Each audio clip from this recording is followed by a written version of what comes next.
예수 그리스도의 계시라는 제목으로 요한계시록 강해 첫 번째를 시작하도록 하겠습니다. 우리가 이제 1절에서 8절까지 그 구조를 잠시 말씀드리면 1절에서 그 3절까지가 이제 예수 그리스도의 그 계시에 관한 내용을 이렇게 간단하게 이제 설명하는 것이고요. 그리고 이제 4절에서 6절은 이제 송신자가 나오고 수신자가 나오면서 문안 인사와 더불어 하나님께 이제 찬송을 드리는 송영이 나옵니다. 예, 마지막 7절, 8절은 편지의 중요한 핵심 내용을 반복하면서 예수님이 재림하신다라는 것, 그리고 그가 오신다라는 걸 얘기하고 있고, 그 다음에 누가 이 모든 것을 성취하시는지, 그 하나님이 어떤 분인지 이제 설명하고 이제 편지가 마쳐지는 것이죠. 그래서 요한계시록에서 이 8구절이 그 서론이에요. 요한계시록 전체를 이어나가는 그 서론인데, 이 8구절이 요한계시록 전체를 함축적으로 표현하고 있고, 그 전체의 내용을 그 전체 내용 중에서 그 핵심적인 것을 전하는 역할을 하고 있다라고 우리가 이제 먼저 말씀을 드릴 수가 있습니다. 요한계시록을 이해한다라는 게 사실은 쉬운 게 아닙니다. 그래서 저도 사실 이걸 해야지 하면서도 좀 이렇게 주저했던 것이 사실 간파하기가 쉽지는 않아요. 저도 뭐 성경을 많이 읽었지만 요한계시록이 쉽지는 않습니다. 마치 구약에서 다니엘을 이해하기 어려운 것처럼, 다니엘과 에스겔을 이해하기 어렵거든요. 이게 예언과 상징들이 조금 있기 때문에 이해하기가 쉽지는 않습니다. 근데 이제 신약에서 가장 어려운 부분이 이제 요한계시록이에요. 이게 어떤 문자적 해석만으로 다 되는 게 아니고 상징적인 부분들도 있어가지고 이것을 해석하는데 좀 주의가 많이 필요합니다. 그래서 이제 요한계시록을 해석하는 4가지 해석의 방향이 있어요. 그래서 학교에서도 신학교에서도 이런 걸 가르치는데, 첫 번째 이제 방식이 뭐냐면 그 본문의 의미를 사도 요한이 살던 1세기 당시로부터 찾으려는 그 과거론적 해석인데, 그때 당시에 이게 이미 일어났다라고 보는 거예요. 그때 당시에 이게 모든 그 사건들이 재난이나 이런 것들이 일어났다라고 해석하면서 이게 바라보는 방식인데, 이거는 좀 무리가 있는 방식인데 이게 그래도 존재해요. 이런 해석이. 그리고 둘째로는 주님의 재림과 관련되어서 미래의 관점으로 해석하려는 미래론적 그 해석의 관점이 있습니다. 이게 두 번째인데 이 방식이 있고, 세 번째가 이제 구체적인 역사성을 무시하고 하나님과 사단 사이의 대결 구도로 해석하려고 하는 이상주의적 해석이 있고, 네 번째로가 이제 뭐냐면 세상의 형편과 교회의 상황에 따라서 이것을 그 해석하려고 하는 역사주의적 관점이 있어요. 뭐 이런 걸 다 이해하셔야 되는 건 아니지만 이런 관점이 있어요. 근데 저는 이 관점 중에서 가장 합당하다고 생각하는 관점이 있어요. 이 모든 그 관점들의 조금씩 장점도 있긴 한데, 그럼에도 불구하고 가장 바른 관점은 전통적인 해석 방식인데, 어떤 주의 재림과 관련된 미래의 관점에서 해석하는 미래론적 관점이 가장 합당하다고 말씀드릴 수 있습니다. 이 방식은 문자적으로도 해석하면서 상징 부분에 대해서는 주의 깊게 살펴보는 방식이에요. 이게 그래서 하나님의 말씀을 가장 정직하게 살펴보려고 할 수 있는 그 관점을 우리에게 제공합니다. 그래서 저는 이 관점으로 말씀을 드리도록 하겠습니다. 자, 1절을 보시면 예수 그리스도의 계시라 이렇게 이제 시작합니다. 예수 그리스도의 계시라. 하나님이 그에게 주사 반드시 속히 일어날 일들을 그 종들에게 보이시려고 그의 천사를 그의 종 요한에게 보내어 알게 하신 것이라. 자신이 받은 그 내용을 이제 설명하는 거예요. 예수 그리스도의 계시인데 이게 하나님께서 예수 그리스도에게 주신 것인데 반드시 속히 될 일들에 관하여서 이제 그 종들에게 보이시려고 그의 천사를 그 종 요한에게 보내어 알게 하신 것이라고 이렇게 간략하게 이제 설명을 하고요. 그리고 이제 두 번째 2절을 보면은 요한은 하나님의 말씀과 예수 그리스도의 증거 곧 자기가 본 것을 다 증언하였느니라 이렇게 표현합니다. 자, 1절에 나타난 예수 그리스도의 계시, 그리고 2절에 나타난 하나님의 말씀 같은 의미죠. 그리고 예수 그리스도의 증거, 예수 그리스도의 증거도 예수 그리스도의 계시라는 어떤 표현하고 동일한 거예요. 그리고 요한이 마지막 이제 표현을 보면 자기가 본 것을 다 증언하니, 자기가 본 것, 이게 반복적이죠. 예수 그리스도의 계시가 무엇인지 우리가 여기서 이제 느낄 수 있어요. 그 계시의 내용이 이제 무엇인지는 그 뒤에 가면 이제 나타나는데, 자, 그 뒤에 가면 그 계시의 내용은 뭘까요? 여기 보시면 7절에 뭐라고 나오죠? 7절에 볼지어다 그가 구름을 타고 오시리라. 예. 반드시 속히 될 일이라는 건 뭐예요? 예수 그리스도께서 구름을 타고 다시 오신다라는 것이죠. 그 내용이 이제 핵심적인 요한계시록의 내용이 되겠습니다. 예수 그리스도께서 다시 오신다라는 것. 우리가 알고 있잖아요. 성경에서 그 많은 예언이 누구를 보낸다는 거예요. 구약에서. 누구를 보낸다는 예언이죠? 하나님의 그 아들 예수 그리스도를 보낸다라는 얘기잖아요. 예, 요한계시록은 이 짧은 이 장은 그가 다시 오겠다라는 것을 말씀하십니다. 물론 복음서 안에도 예수님이 다시 오신다라는 약속은 많이 하셨어요. 예, 요한계시록에도 나오고 모든 복음서에 다 나와 있는데, 근데 이 요한계시록에는 이제 그와 관련된 예수 그리스도의 재림 앞에 무엇이 있고, 그리고 결국 예수 그리스도께서 오시는지에 대해서 분명하게 이제 설명하고 있습니다. 자, 그렇다면 예수 그리스도의 계시의 목적이 무엇인지를 우리가 살펴볼 수가 있어요. 우리 이 본문 말씀에 다 나와 있습니다. 첫 번째 1절을 보시면은 예수 그리스도의 계시가 1절에 나타나 있습니다. 뭐죠? 반드시 속히 될 일들을 종들에게 보이시려고 계시하시는 거예요. 장차 미래에 무슨 일들이 일어날 것인지에 대해서 우리 모든 성도들에게 알리시기를 원하시는 거예요. 그래서 이제 계시가 우리에게 전해지는 것입니다. 속히 될 일이 무엇인지를 이제 보게 하려고 하시는 거예요. 자, 그리고 이제 두 번째 계시의 목적이 있다면 3절에 나타나 있는데, 자, 3절을 한번 보세요. 3절에 목적이 뭐냐면 이 예언의 말씀을 주시는 이유는 이 예언의 말씀을 통해서 읽고 듣고 그 가운데 순종하고 지켜서 복을 누리도록 하기 위함입니다. 그래서 우리 줄이면 뭐냐면 성도들을 복되게 하려고 이 예언의 말씀을 주시는 거예요. 이 계시의 말씀을. 그래서 이 두 가지를 다 이제 풀어서 설명하면 이렇게 말씀드릴 수 있을 거예요. 하나님께서 그의 종들인 그의 백성들에게 하나님이 장차 행하실 일, 반드시 속히 될 일, 즉 재림이죠. 예수님의 재림을 미리 보여줌으로써 영적 전쟁 가운데에서도 믿음으로 주의 재림을 소망하며 담대하고 신실하게 주님을 따라 살아나감으로 복을 누려가도록 하기 위함이라는 것을 우리가 알 수가 있습니다. 이 말씀, 이 계시의 말씀이 주어짐으로써 우리는 미리 보면서 환란이 있음에도 불구하고 주님의 재림을 소망하면서 담대하게 살아가도록 하기 위해서 우리에게 이 계시가 주어졌다라고 우리가 잘 이해할 필요가 있습니다. 자, 이제 4절 5절을 보시면은 하나님께서 이 구원 사역을 성취하시고 이것을 완성하시는 분이 누군지를 이제 보여주시는데, 자, 한번 보겠습니다. 4절 보시면 이제 요한은 아시아에 있는 7교회에 편지하노니라고 이제 송신자와 수신자가 누군지를 이제 설명합니다. 그러면서 소개하는 게 뭐냐면 하나님이에요. 하나님. 삼위일체 하나님을 소개하는데, 이제도 계시고 전에도 계셨고 장차 오실 이, 이렇게 표현하고 있는데, 이거는 성부 하나님을 의미해요. 물론 오시는 이의 그 직접적인 표현은 예수님에게도 쓸 수 있지만 하나님이 오신다라고 해도 괜찮습니다. 왜냐하면 삼위일체 하나님은 연합되어 계신 분이기 때문에 이제도 계시고 전에도 계셨고 장차 오실 이는 성부 하나님을 가리키고요. 그 다음에 그의 보좌 앞에 있는 7 영과라는 표현이 있어요. 이거는 무엇을 가리키냐면 성령을 지칭하는 그 표현입니다.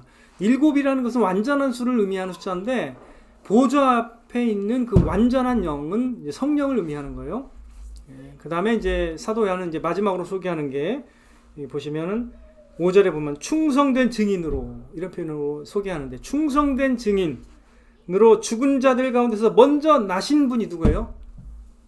예수님이잖아요. 그죠? 예수님이고 땅의 임금들의 머리, 모든 존재, 모든 피조물의 머리가 되신 분이 누구예요? 만물의 머리, 예수님이잖아요. 그래서 예수 그리스도로 말미암아 이런 표현이 있죠.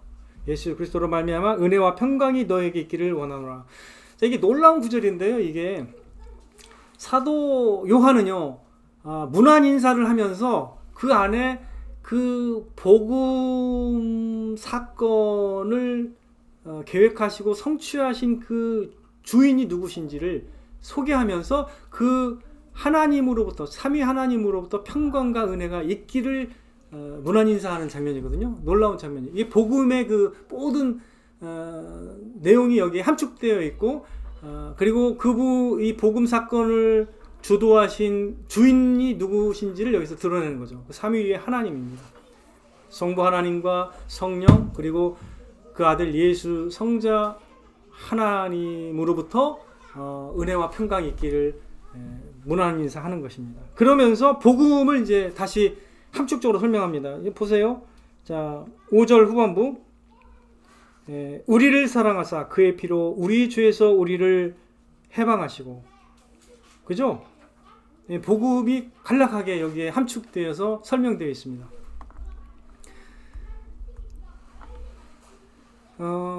참으로 놀라운 구절이에요. 성경이 증언하는 삼위일체 하나님의 복음 사역과 그 결과가 언급되면서 더불어 하나님께 드려지는 송영이 이어지는 것이죠.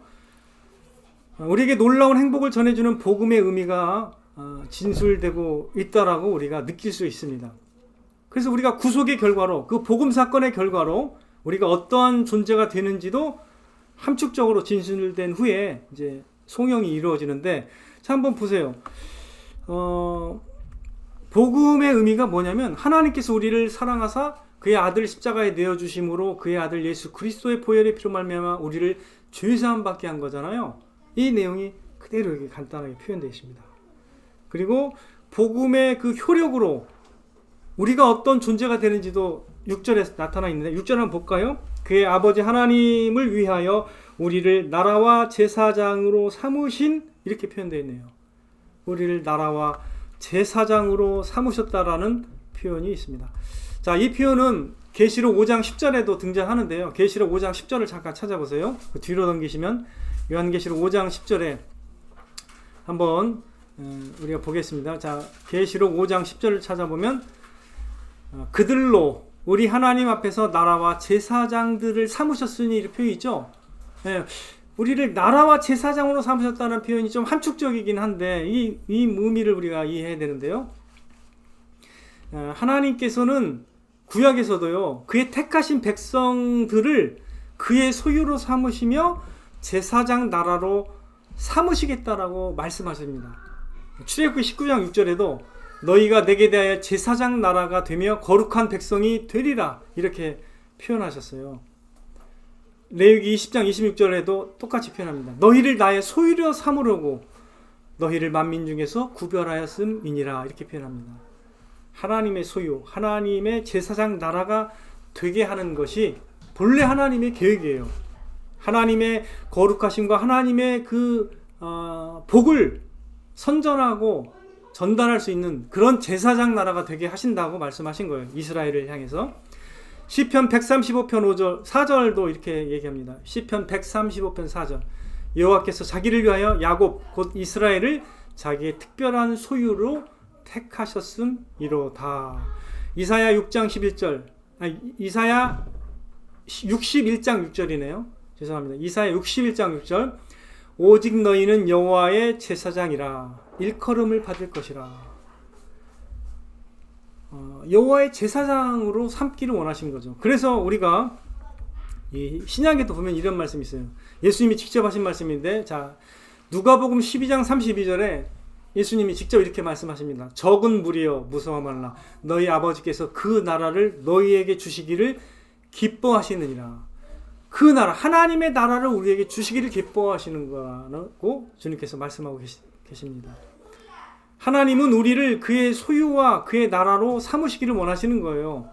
하나님 예수 그리스도 안에서 우리에게 그의 나라를 주시고 그 나라를 증언하시며 또 우리가 그 나라를 자랑하고 그 나라에 속한 백성이 되게 하시기를 기뻐하시는 것입니다. 그래서 베드로전서 2장 9절에 우리가 잘 아는 구절이 있잖아요. 성경에서 뭐라고 하죠? 그러나 너희는 택하신 족속이요 왕같은 제사장들이요 거룩한 나라요. 거기서도 거룩한 나라라고 표현합니다. 사실 우리가 거룩한 나라는 하나님의 나라밖에 없어요. 근데 우리는 하나님의 나라를 누려받는 사람들이기 때문에 상징적으로 하나님의 나라라고 표현하는 거예요. 나라라고 표현하는 거예요. 그의 나라다. 우리가 그의 나라예요. 자, 하나님이 우리를 그의 나라라고 만약에 선언하신다면 대단한 거죠. 하나님의 나라와 하나님의 제사장이라고 생각하시는 거예요. 그런 신분이 된다라는 거예요. 그래서 이거는 복음의 효력이 이끄는 그 신분을, 놀라운 신분을 이렇게 함축적으로 표현한 것입니다. 그래서 베드로전서 2장 9절에는 후반부에 이렇게 표현되어 있어요. 이는 너희를 어두운 데서 불러내어 그의 기이한 빛에 들어가게 하신 이에 아름다운 덕을 선포하게 하려 하십니다. 이렇게 놀라운 은혜를 주시고 너희를 하나님의 나라 삼으시고 제사장이 되게 하신 이유가 뭔지를 드러내십니다. 그 이유가 뭐죠? 하나님의 어떠하심과 그 하나님의 아름다운 이름과 그 덕을 선포하게 하시기 위해서 우리를 그의 나라의 대사로 삼으시고 제사장으로 삼으셨다라고 말씀하고 계시는 것입니다. 그래서 우리가 여기에 있는 그 5절에 나타나 있는 충성된 증인으로 먼저 예수님이 자신을 지칭하잖아요. 예수님이 충성된 증인입니다. 예수님이 첫 번째 부활자인데 우리도 결국 부활하게 될 거예요. 예수님이 하신 역할이 그대로 우리에게 오는 거예요. 예수님도 충성된 증인으로 사셨지만 우리도 충성된 증인이 되어서 하나님의 아름다운 이름과 그의 나라를 기뻐하고 자랑하고 전하는 사람이 되기를 원하시는 거죠. 사실 이 요한계시록에 사실 이 복음의 의미부터 해서 우리가 어떤 존재로 살아야 되는지가 사실 다 이렇게 기술이 되고 있어요. 결국 세상의 종말이 오기 전에 우리가 주의 재림을 대비하면서 어떠한 삶을 살아가야 되는지가 사실은 1절에서 8절까지 이미 기술이 되고 있습니다. 우리는 충성된 증인으로서 삶을 살아가도록 예수님이 먼저 그런 표현이 그 표현을 띠고 우리에게 소개되고 있는다는 것을 우리가 생각할 수 있어야 하겠습니다.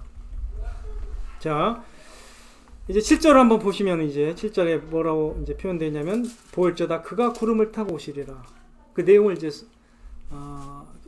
다시금 이제 강조하는 거죠. 각 사람의 눈이 그를 보겠고 그를 찌른 자들도 볼 것이요 땅에 있는 모든 족속이 그로 말미암아 애곡하리니 그러하리라. 아멘. 이렇게 표현되고 있는데 예수 그리스도의 재림이라는 것은 택하심을 받은 자들에게는 영광스러운 복이지만은 믿지 않는 자들에게는 애곡이 된다라는 것을 여기서 설명하고 있는 거예요. 이미 예수님의 재림이 우리에게는 복이 된다라는 사실이 3절에 나타나 있어요. 이 예언의 말씀을 읽고 듣고 그 가운데 기록된 것을 지키는 자들은 복이 있다고 했잖아요. 그 이미 예수님을 믿는 자들에 대한 어떤 효력이 있는지는 이미 설명하셨고 이 부분은 믿지 않는 자들에 대한 어떤 표현만 나와 있어요. 모든 사람이 애곡하게 될 것이라는 거예요. 왜냐하면 그날 모든 그 실상들이 다 밝혀질 것이기 때문에 그리고 예수님이 진짜 하나님의 아들이시고 진짜 신이라는 것을 그때 많은 사람이 보게 될 것이기 때문에 애곡하게 된다라고 말씀하고 있는 것입니다. 그리고 8절을 한번 보세요. 8절 마지막 이제 오늘 서원의 마지막 부분이죠. 8절 주 하나님이 이르시되 나는 알파와 오메가라 이제도 있고 전에도 있었고 장차 올 자요 전능한 자라 하시더라. 하나님이 누구신지를 다시 한번 선포하십니다. 알파와 오메가. 헬라어의 첫 번째 글자가 알파죠. 헬라어의 마지막 글자가 오메가입니다. 그래서 여기서 이걸 설명하는 거죠. 시작과 마지막이 누구에 의해서 이게 시작되고 누구에 의해서 종결이 되는 것인지를 이제 설명하는데 이건 하나님이 말씀하는 것이고요. 그래서 이 모든 것을 행하시는 분은 바로 알파와 오메가 되시는 전능하신 여호와 하나님이심을 선언하시면서 이제 이 서언을 마치고 있는 것입니다. 이 모든 이 미래에 종말 전에 일어날 모든 일들의 주관자가 되시는 분이 하나님이시다라고 이제 선언하고 있는 것이죠. 이제 우리에게는 어떤 이 의미가 있는지를 이제 살펴봐야 되는데요. 이 예수 그리스도의 계시, 목적도 제가 두 가지로 말씀을 드렸습니다. 분명히 그 목적에 우리에게 어떠한 의미가 있는지는 이제 들어가 있는 것인데, 주님이 오신다라는 것은 모든 신자들의 그 소망이 확실하다는 것을 확증하는 사건이 될 거예요. 주님이 실제로 오시면 신자들의 참된 소망은 예수님의 다시 오심으로 완전하게 성취되는 것입니다. 우리의 참된 소망은 그러므로 주님의 재림이 되어야 하는 것입니다. 만일에 우리가 하나님의 백성이고 진짜 하나님의 충성된 증인이요 하나님의 제사장으로서 살아가고 있다라고 자부하는 사람이 만일에 하나님의 나라를 소망하지 않고 주님의 재림을 소망하지 않는다면 그것은 맞지 않는 얘기라는 것을 우리가 알 수가 있는 것입니다. 하나님의 나라를 참으로 고대하는 사람은 주의 재림을 소망하게 되는 것이죠.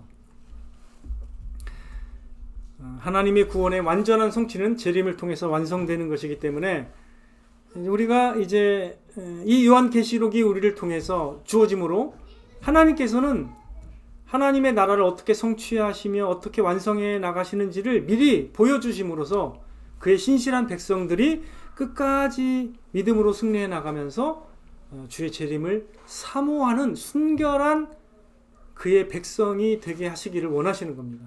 이렇게 보여주는 이유가 무엇인지를 우리가 잘 오늘 생각할 수 있었으면 좋겠습니다.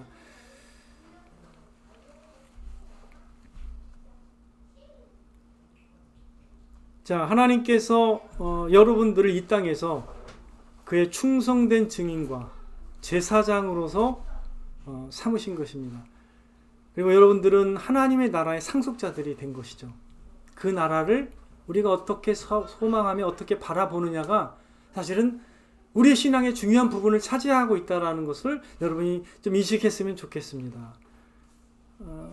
그래서 우리가 예수님처럼 충성된 증인으로서 끝까지 신실하게 주님을 따라가서 승리하는 하나님의 백성이 되기를 그런 원하시기 때문에 하나님께서 이 예언의 말씀을, 이 계시의 말씀을 우리에게 주시는 것입니다.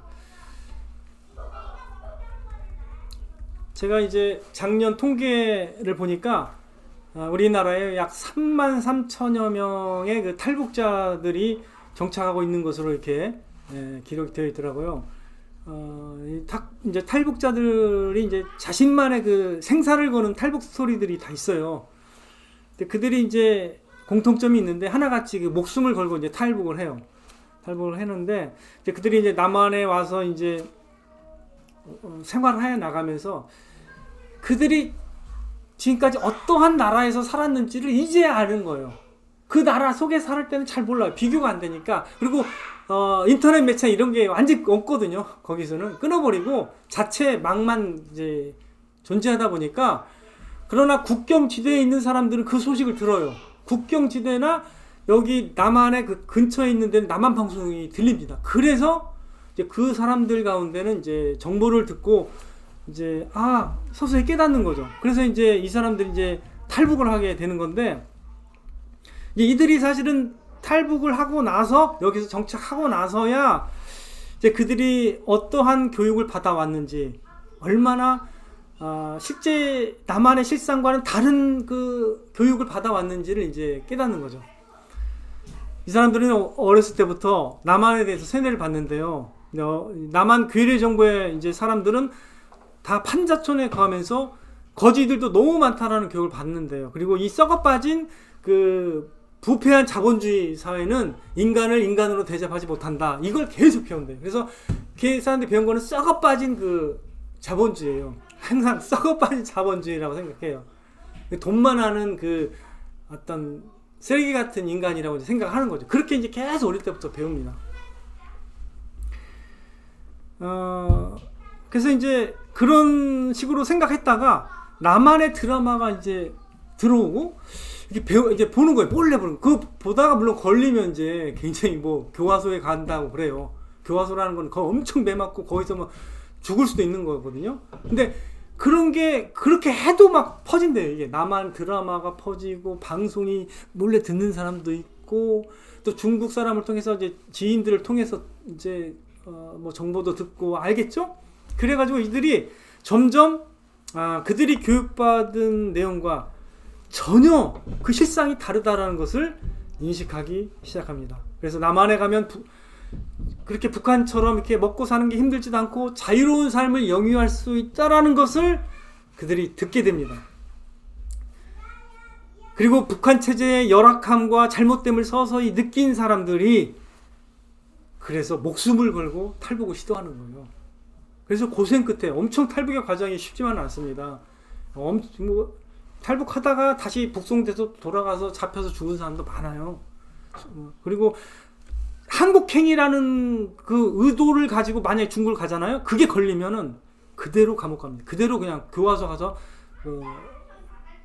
죽고 그 다음에 교회에 가면 또 죽습니다.